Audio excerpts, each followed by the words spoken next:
ഒരധിക വരുമാനം ആഗ്രഹിക്കുന്ന ഏതൊരു വ്യക്തിയും സ്റ്റോക്ക് മാർക്കറ്റിൽ ആദ്യം സെലക്ട് ചെയ്യുന്നത് സ്വിംഗ് ട്രേഡിംഗ് ആയിരിക്കും. മറ്റേത് സെഗ്മെന്റിനേക്കാളും വളരെ സിമ്പിളായിട്ട് ഏതൊരു ബിഗിനർക്കും സ്റ്റാർട്ട് ചെയ്യാമെന്നുള്ളതാണ് ഇതിൻ്റെ ഏറ്റവും വലിയ പ്രത്യേകത എന്ന് പറയുന്നത്.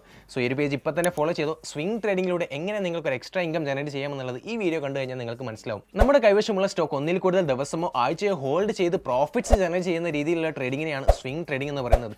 അതുകൊണ്ട് തന്നെ വളരെ റിലാക്സ്ഡ് ആയിട്ട് ഒരു തീരുമാനം എടുക്കാനും അതുവഴി നല്ലൊരു പ്രോഫിറ്റബിൾ സ്ട്രാറ്റജി ബിൽഡ് ചെയ്യാൻ നമുക്ക് സാധിക്കുന്നതാണ്. മറ്റു ഡേ ട്രേഡിംഗിനെ അപേക്ഷിച്ച് വളരെ കുറഞ്ഞ സമയം മാത്രം എടുത്തുകൊണ്ട് നമുക്ക് ഈ സ്വിംഗ് ട്രേഡിംഗ് പഠിക്കാൻ സാധിക്കുമെന്നുള്ളതാണ് മറ്റൊരു പ്രത്യേകത എന്ന് പറയുന്നത്. ഇത്തരത്തിലുള്ള സ്റ്റോക്കുകൾ വാങ്ങുവാനും വിൽക്കുവാനും നമുക്കൊരു ഡിമാറ്റ് അക്കൗണ്ടിന്റെ ആവശ്യം വളരെ നിർബന്ധമായിട്ടുള്ള കാര്യമാണ്. ഇന്ത്യയിൽ തന്നെ ഒരുപാട് ബ്രോക്കേഴ്സുകൾ സെറോദ, അപ്സ്റ്റോക്സ്, ഗ്രോ, പേടിഎം ഇങ്ങനെ ഒരുപാട് ബ്രോക്കേഴ്സുകൾ അവർ ഡിമാറ്റ് അക്കൗണ്ടുകൾ പ്രൊവൈഡ് ചെയ്യുന്നുണ്ട്. നിങ്ങൾ ഇതുവരെ ഒരു ഡിമാറ്റ് അക്കൗണ്ട് ഓപ്പൺ ചെയ്യാത്ത ഒരു വ്യക്തിയാണെന്നുണ്ടെങ്കിൽ എന്റെ ബയോയിൽ ലിങ്ക് കൊടുത്തിട്ടുണ്ട്. സോ ഇനി എങ്ങനെ ഡിമാറ്റ് അക്കൗണ്ട് ഓപ്പൺ ചെയ്യണമെന്ന് അറിയാൻ വേണ്ടി താഴെ യെസ് എന്ന് കമന്റ് ചെയ്താൽ ഞാൻ നിങ്ങൾക്ക് ഫ്രീ ആയിട്ട് അതിന്റെ വീഡിയോ അയച്ചു തരുന്നതായിരിക്കും. സോ ഇതുപോലെ സ്വിംഗ് ട്രേഡിംഗിലൂടെ ഒരു എക്സ്ട്രാ ഇൻകം ആഗ്രഹിക്കുന്ന നിങ്ങൾ സുഹൃത്തിന് ഇപ്പൊ തന്നെ ഈ വീഡിയോ